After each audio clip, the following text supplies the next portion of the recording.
ఆయన తలంపుల్లో నువ్వు ఉన్నావు, ఆయన ఆలోచనల్లో నువ్వు ఉన్నావు. నీ జీవితంలో ప్రతిరోజు, ప్రతి గంట, ప్రతి నిమిషం, ప్రతి సెకండ్ ఆయన గమనిస్తానే ఉన్నాడు. అంతకుమించి ఇంకేందండి ఇది కావాలి?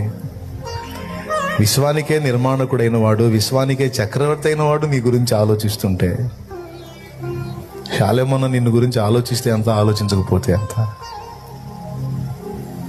మరొక మనిషి నిన్ను గురించి ఆలోచిస్తే ఎంత, ఆలోచించకపోతే ఎంత? కొంతమంది మనుషుల ప్రేమ కొరకు పరితపిస్తూ ఉంటారు, ఆక్రోశిస్తూ ఉంటారు. అందరూ నన్ను వాడుకునే వాళ్లే కానీ నా గురించి ఆలోచించే వాళ్ళు అసలు ఎవ్వరూ లేరు. నేనేమైపోతున్నానో అని నా గురించి పట్టించుకునే వాళ్ళు ఎవరు లేరని చాలామంది ఏడుపు ఇదే. తల్లిదండ్రి పట్టించుకోవట్లేదని పిల్లల ఏడుపు, పిల్లలు అర్థం చేసుకోవట్లేదని తల్లిదండ్రులు ఏడుపు, భర్త అర్థం చేసుకోవట్లేదని భార్య ఏడుపు, భార్య అర్థం చేసుకొని మాట్లాడట్లేదని భర్త ఏడుపు.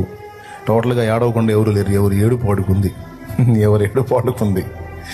అందుకే చెప్తున్నాను, నేను దేవునితో అనుబంధం ఏర్పడి దేవునితో సహజీవనం మొదలు పెడితే ఎవరు ఆలోచించినా ఆలోచించకపోయినా ఆయన ఉన్నాడు చాలు అని జీవనయానాన్ని సాగించవచ్చు.